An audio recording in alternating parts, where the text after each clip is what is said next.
told Cody I was gonna braid it, and she was like, we're "Gee, live now. you better not." Hi, I love that um, transition. Fantastic. well, the rule with Facebook Lives is it's live before Zoom tells you that it's live.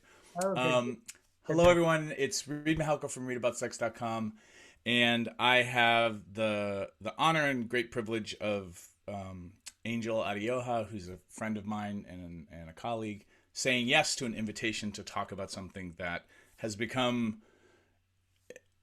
important to me because of you. Hmm. I wouldn't have thought about Thanksgiving differently if it hadn't been for you, Angel, and Koja and Ignacio Rivera. And so I know how important this topic is to you. It became important to me. So thanks. I'm getting weirdly choked up now. But thanks for being a yes to talking about and sharing your thoughts around Thanksgiving and the day of mourning. So, everyone, this is Angel. Oh, thank you so much, Aiden. Um, yeah, it is easy to, especially right now when all of our feelings are right on the surface, to really feel this a lot more than some years. I feel like a lot of years this is in our brains, and this year may it be that it's in our bodies. Mm-hmm. Yeah. So yeah, I'll say who I am. So Osio Daguado Angel Adeyoha. Hi y'all, I'm Angel. I am a mixed race Indigenous. I'm Eastern Man Cherokee, rooted in Kuala Boundary, North Carolina, but living in unceded Ohlone territories in Oakland, California.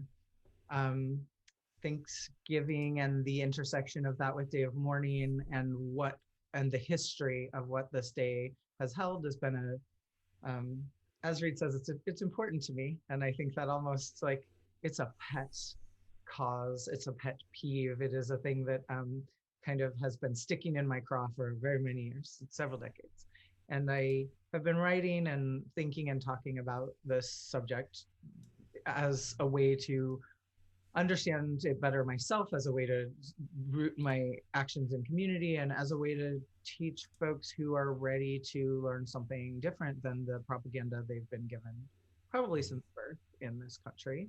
And funnily enough, also in other countries, like I feel like our US mythos spreads wide. And one of the things that folks often start with is this idea, especially when you're talking about the category of folks I will just lovingly call well-meaning liberals, is like, we know something isn't quite right about this, but we're not sure what. And I think most people at this point who are not very, very, very dedicated to being ignorant of history have a concept that this day does not, for one, does not mark the same thing for Indigenous communities as it does for settler communities. And for two, has a much more has a darker history than we are generally discussing. Mm-hmm. Um, in the last couple of, especially in the last 10 years, I've seen some really big shifts around this, even about the way that we talk to kids about this, which makes me super hopeful, because I think that's where it starts, right? It starts with, um, uh, I'm going to date myself and show you I'm old by this, but it starts with making those stupid fucking hand turkeys and sticking cardboard feathers on and cardboard buckle hats Yeah. and reenacting a thing that never happened, and therefore embedding it really deeply into our cultural psyche, into our understanding of what this day means. And I feel like the big shift that happens with folks who are really trying to unpack their connection to white supremacy, their connection to racism in this country, is that they will instead shift to the Indians got screwed. Mm-hmm. And so we acknowledge that, and yet there is value in this tradition and in this habit. And one of the things that I continue to challenge people around and ask people directly to do is to reject that concept that you can reclaim a thing that is so soaked in mourning, that is so Mm-hmm. rooted in violence.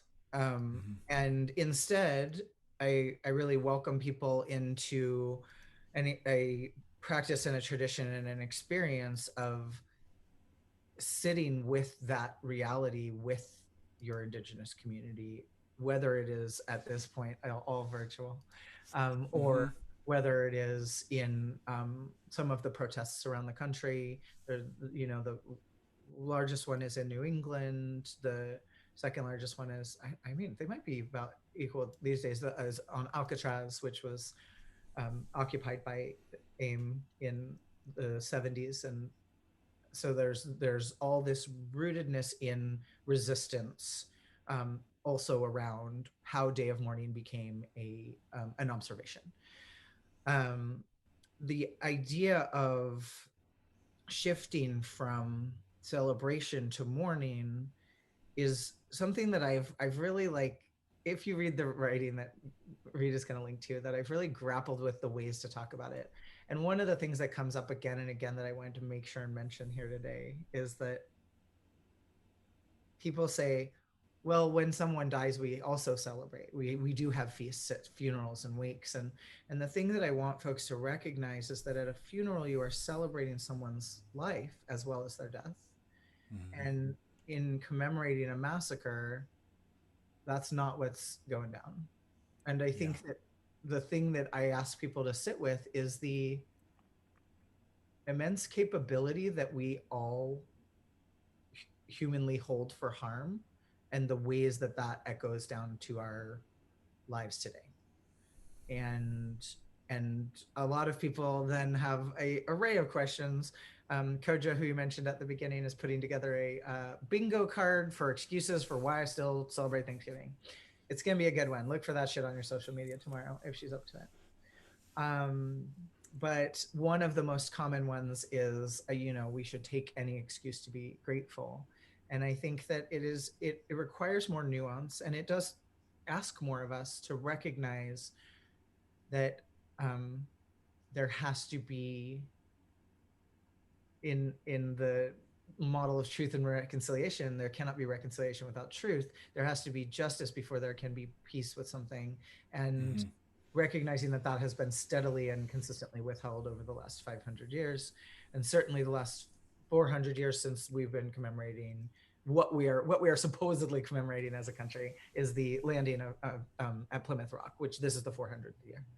Mm-hmm. So shifting away from this kind of like, uh, I mean, whitewashed, I guess, is a way to say it, but this sort of like papered over with better intentions experience is, I think, one of the things that, just from a selfish point, can bring you into more alignment, can make you feel like you're really being real with what is and what was. Instead of telling yourself a story that the kindly Native Americans shared corn with the poor starving pilgrims, you can do some research and recognize that the way that the folks who were in the middle of settling that area obtained a lot of the things they did was by theft. Mm-hmm. And not only by theft, by grave robbing. Like the corn came straight out of someone's grave. So the idea that things get retconned, is that the word? Yeah. That's Yeah. the word, right? To be like, oh, it was just sharing. And I think that one of the reasons why this is so present and of right now is that that's the same way that we engage around cultural inappropriateness or cultural appropriation or lack of cultural humility, which is when someone says, like, hey, that is not for you, maybe don't do that. There's a real resulting reaction of I'm just sharing this thing. I'm Mm-hmm. just I'm just appreciating, and recognizing that the only way to actually get to a uh, any sort of sharing is to be equally in the experience as much as possible. Yeah. Yeah. Be- And I think, and I just want to I just want to thank you again, because the the the pieces around you what you're just sharing, what you're just sharing about sharing is, until you get a more accurate picture and can hold it, Mm. it's like it, it's difficult, but well worth the discomfort. It has been for me, Mm. the discomfort of following the threads to understand the bigger picture, and it's really uncomfortable, Mm. but it has allowed me to show up in ways I wouldn't have been able to, and not to like get an award or a cookie or something like that, but to be like, oh shit, like I've had an incomplete picture and kind of perspective on this, and to to really spend the time is a worthwhile endeavor. And that's why, the other reasons are like I want people to have an opportunity to start looking at things differently. Mhm. And it's hard to deal to deal with too. Like it's hard to do this work, Mhm. but it's like, how do you help people, point them in the right direction, and then encourage them in ways when it's already going to start to be a lot. Uh-huh. um Yeah. and mostly I just want to share it to people who are watching, because like this is not like, oh, I'm just going to spend an afternoon and figure this out. No, certainly not. I mean, for me, this has really been like I said, every year I have more, I get a little further into understanding this. And the thing about work that is rooted in decolonization Mm-hmm. is that um, it is, it is work of the seven generations. It's work that goes back to your ancestors and forward to everyone who comes after you. It is not something that we are even capable of doing in our lifetime. So understanding that this is not a destination kind of learning, that it is I think the best way to orient yourself to actually having openness.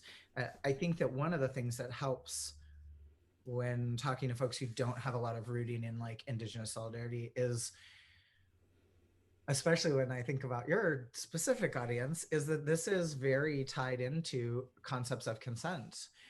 Like when you take on something and or use something in some way that benefits you, and I think people want to draw a line around money, but that's just capitalist shit. Really, if it benefits you, if it makes you feel better about yourself, if it makes you look cooler to your friends, if it Mm-hmm. benefits you, there is costs that is happening because that's how energy flows, right? And the idea of sharing has to come with reciprocation. So Mm. sharing is not rooted in gift giving, which is also a very indigenous value, but it is different to share with someone. And when you when you are, I hang out with little kids a fair amount for I do childcare for my nibblings, and one of the things that they learn about sharing is they really want to be shared with, but they don't want to share. And they would really like you to share your shit. And I think that one of the things that whiteness as a concept, as a capital W, this legal fiction and uh, worldview that was created only for oppression. There's no reason other for whiteness, right? There's no reason other to Mm. like separate out European folks and Nordic folks and whatever and put them into this one category of control and ownership. If not for that, right? It doesn't serve any other purpose. Whiteness doesn't serve a positive purpose. So when we're talking about like divesting from that thought process of like these people deserve the thing, you also have to recognize the thing that has upheld that is a very woven in experience of God, I don't know how to say this without being a dick, so I'm just gonna say it. Lack of maturity as a person, right? Like it when we mature, we recognize like, hey, that person doesn't want to share that with me. I should respect their autonomy. When we are still in an immature state, and I say this as like groups as well as individuals, Mm-hmm. it is more likely we grab for the thing we want, right? This is when I'm talking about little kids, the spot that they're at is like, give me the thing. And culturally and societally, whiteness confers that toddler like quality of give me the thing, Mm-hmm. because there's an entitlement that underpins the whole system. And Yeah. so unlearning that reflex behavior and instead learning what it means to ask and be told no, what it means to ask and sit and wait for the answer, potentially for a very long time, what it means to ask and get a multitude of answers and then have to spend time with your own compass figuring your way, like understanding that the nuance of real um like real mature interaction is based on relationship, and for that both people have to be seen and respected in an interaction, and Yeah. nobody can be just a dispenser. So a lot of times we are taught, and this is also like how whiteness trickles into every bit of modern culture. We're taught that people dispense things to us, like they give us lessons and they give us food and they give us things, versus there is always an interactive element and focusing on what are we giving. So one of the things that I've heard a lot this year in COVID, which I really am uplifted by and I love it, is folks saying like, usually I would do something that directly benefits the indigenous people where I live, but this year I don't know what to do. So, and this is a few different people have said this kind of independent of each other, so I love that. Is I'm going to go clean up trash on wild land where I live. I'm going to go to the beach and clean up trash. I'm going to go care for our earth in a way that honors the people who are of this land, because Yeah.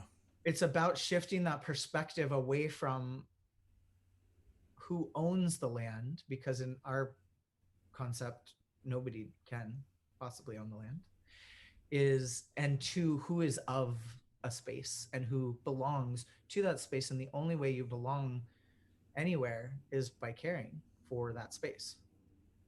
So Yeah. understanding your direct connection to your habitat, to the marginalized people around you, to your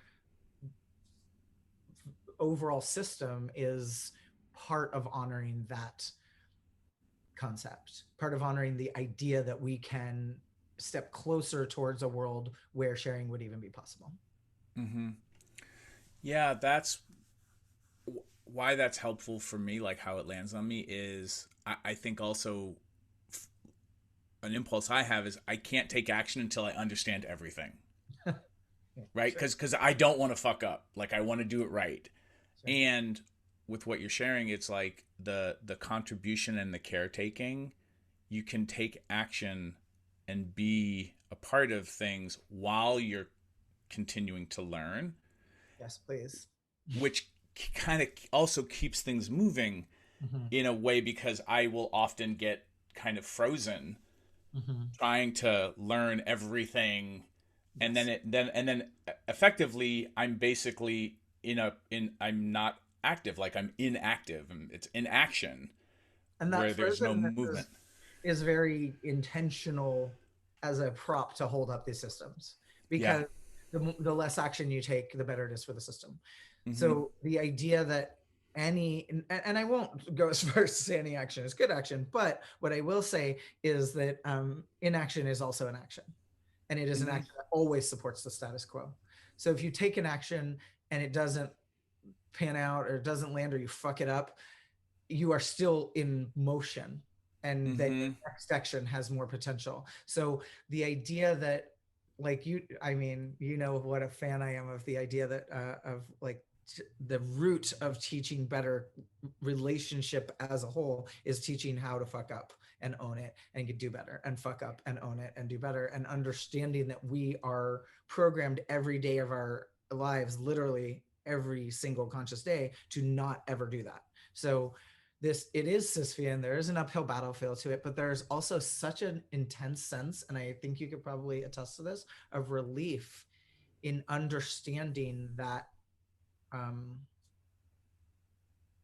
understanding that the only way to continue moving forward is to build resilience to that feeling, Yeah. and the only way that you can value and be valued is to get better at that. Mm-hmm. And up until that point, all value is very conditional. Until you fuck something up, nobody knows what you're worth. Oh, I know it's painful. Most learning Yeah. is an element of pain. Like there's a Yep. being smacked across the face with life with it. But um, something I read recently that really stuck with me, and I'm probably gonna absolutely fuck up the quote, but and I don't know who it's from, so it was anonymous. But like it was something to the effect of you can find joy amidst the pain of life, or you cannot, but you will have the same amount of joy and the same amount of pain. So if you can't find the joy within all of the pains of life, you will still have all the pain. You Mm-hmm. still get the pain, you just don't get the joy, right? Yeah. So whether or not you choose to cultivate the active act of leaning towards that discomfort and like toughening the muscle and the reflex that says, oh, I better retreat, I better freeze, I better not do anything, and then hope if you stay still long enough, people will forget you fucked up. Mm-hmm. Instead, understanding the gift in getting to lean towards learning, getting to lean towards a different understanding, and recognizing that our understanding shifting is a good thing. Like change in the way that we explain things to ourselves, change in the way that we explain things to each other, change in the way that we grow towards more truth and more understanding is a good marker. So it versus saying, "Oh, I was so stupid before," which I know is one of my most terrible habits of self-talk. Mm-hmm. Say, "Why didn't I know this before? What the fuck is wrong with me that I didn't know this before?" Um, it's a seductive way to think of things because it leads to inaction. And Yeah. instead recognizing the gratitude for the knowledge now, gratitude for the ability to find growth in painful moments is going to get you further towards where you want to be than being frozen. Yeah. Yeah. And also for me, like the gratitude to have access and connections with people who love me, who will not mince words. That's what love is, And buddy. well, but and that you all stuck with me long enough where I had that shift. I'm like, oh, this isn't uncomfortable in a bad way. This is the good kind of discomfort, and that I don't know how to describe. Like I wish that for everyone in Yeah. their journeys, but I don't know how you like. I don't know how you make that happen You overnight. It you doesn't. you don't make that happen overnight, and you're hitting on something really important. This is something that happens at a speed we have been deconditioned to, which is the speed of humanity. We are Mm, conditioned to the speed of computers, which are lovely and I fucking love them. And also, we don't function at that speed emotionally or in our bodies. yeah. So we can learn something in our brains and not internalize it for a long ass time. And Mm, especially when it is a thing that we think we're knowing about, but we're really feeling about, like being told we're wrong, that's a yucky feeling. And so it yeah. takes a lot longer to practice. The thing about what you are calling that ability to identify, that is a practice. Is a practice none of us are given in any mainstream setting. We're not taught this in school. We're not taught this generally in parental relationships. We're not taught this in spiritual or religious settings. There is no conduit for this piece, right? And the piece is learning that feeling bad won't kill you, and that it is often an invitation to show up better. Yeah. And that is a practice. It is a practice of examination. It's a practice of being rigorous with ourselves, and as you say, not like blowing smoke. It is an Mm-hmm. act of love to ourselves to continue to seek that growth edge, which is uncomfortable. It is an act of we like to talk about self-esteem in this culture, but I would way rather talk about self-worth. It is a thing that builds self-worth to Mm, step bravely towards painful learning. hmm. And that's what this is all wrapped up in. I know we all have that feeling of being emotionally painted in a corner where you cannot, if you go in any direction, you are bumping up against your deeply held beliefs. That is the time to re-examine and fucking shake up those deeply held beliefs. turn them upside down, shake them a little, see what falls Yeah. out, and recognize that we are all in change and in growth all the time. Else we're dead. Cheerful, Yeah. right? That's what I'm going. No, I'm a little bit of a nerd about this stuff now, Yeah. thanks to you all. Yeah, Angel, thank you. I mean, I know you have a busy day, and we scheduled a half an hour, so I want to honor that too. Yeah, I appreciate it. Um, what do you want to point people a little bit at? We've got Yeah, the links, and I'll share absolutely. them in the comments again. For sure. So the link is to, if you want to hear me basically rant for 90 minutes about the history and dig a little deeper into like specific historical moments Yeah, in US history. Those of you who like a history lecture, it's delightful. Plus I it's a good rant. right, I teach It's like a a good history rant. teacher and I curse like a sailor. It's good times. So check that out if you would like a little deeper dive. There are also, if Hmm. you prefer to read, there are links that link to some of the historical documents I reference in that class, which was delightfully hosted by shoot, Imagine. Imagine. I'm trying to think of the last name. Something. Goddard. Well, so for those of you who know Imagine as Amy Jo Goddard, Mhm. Amy Jo recently AJ, yeah. did a name change ceremony. So Imagine, just mentioning that because so Yep. people have context. So there's Yeah, that.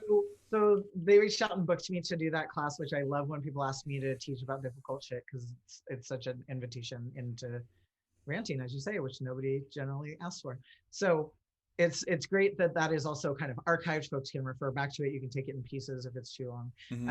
Reading is there for folks who prefer reading. And then there's also just like every year I've made a practice of writing about what this day means to me, my community, my process, and just posting it on Facebook. So I've been doing that for several years at this point. Those are all collected in the links as well. And then I Hmm. dropped another link about that I've been sharing around this year, which is ways to decolonize and honor Native people for Thanksgiving.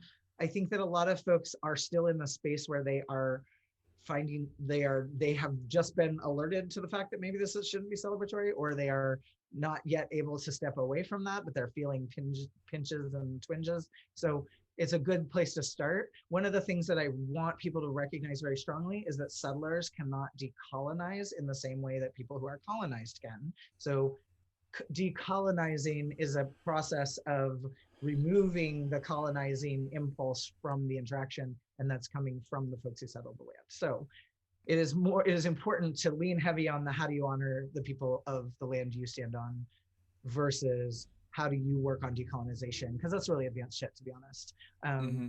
But it's a lovely laid out article. It gives you 9 different steps you can take and gives you some cool orgs to donate to, things to read, ways to feel plugged in, ways to know whose land you stand on and are held within, and it's good stuff. So I dropped that in the chat, so I'm hoping you can port it Yeah, over I via will the do all the magic things. I will and do all the things. make it so. Yeah. Yeah. And then so if you're watching this, if you got this far, thank you. Please share this video to your friends and community whom you think will benefit from it. I certainly appreciate folks tuning in. Angel, I appreciate you tremendously. Where if people want to come like find you, do Oh, gosh. you Don't. I'm just kidding. I'm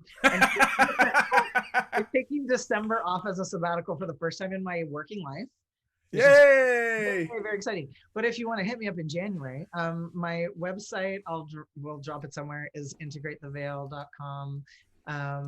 I'm on here with just my normal name because privacy is a myth in the day and age, I guess. And I am happy to, if folks comment on this video with questions, I'm happy to swing back around and answer your questions. So I know we didn't format this way particularly, but I know that sometimes things come up later for folks. If Hmm. I'll keep checking back on this video. So if you have a Yeah. question, please ask. Yeah. Thanks again, Angel. Yeah, thanks for having me.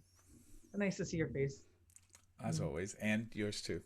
All right, enough of this little love fest. Okay. Again, everyone, thank you, and Angel, thank you. Thank you. Bye, y'all. Bye.